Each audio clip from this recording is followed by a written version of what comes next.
All right, we are backstage at CrimeCon with the mayor of CrimeCon, although Shane just told me you've been promoted to the king. Yeah, somebody called me the king today. Mayor of CrimeCon is like Panamanian strongman. Like, once you have that title, you can't get rid of it. Right. Like, Have you been to every single one, Josh? I have, yeah. There was one year where I think it got, I might have missed one because of pandemic. But yeah, I think I've been to, this is like my 5th or 6th. All right. And what do you think?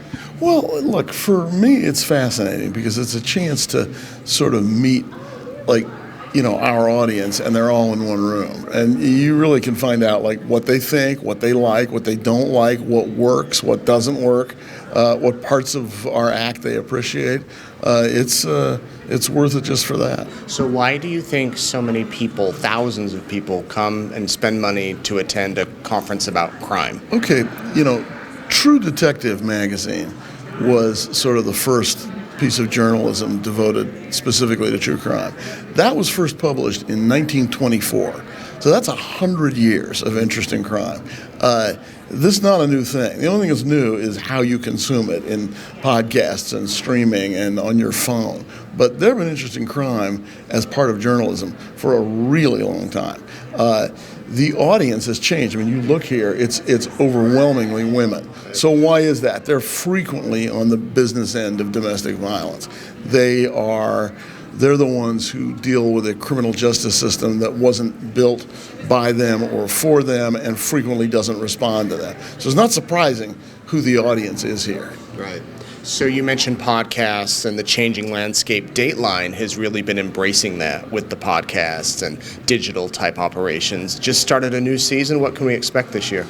Keith has a brand new podcast right now called Murder in Apartment 12.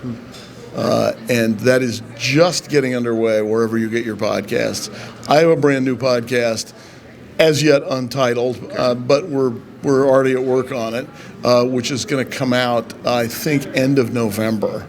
And we have a couple of other things. We have a thing called Talking Dateline, in which the correspondent from this week's show and me have this conversation about sort of behind the scenes stuff after you've watched the show. Right. That's coming out. We've got we have a thing called After the Verdict for premium podcast subscribers, which you all should be. Right. In which we sort of catch you up with people from past years, past episodes, memorable characters from Dateline and what they're doing now. So yeah, we've gotten into audio in a very big way. Plus the Friday shows and the Saturday episodes. And what's coming is Dateline Thursday.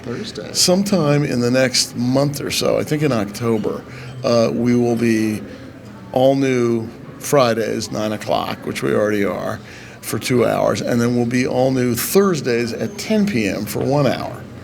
Do you ever sleep? You're always working. Sleep's kind of overrated. Right. Yeah. We'll catch Josh Mankiewicz on Dateline with Keith, Andrea, Lester, my friend Dennis, all the rest of the gang. Best true crime show on TV. Thanks, Josh. Thank you.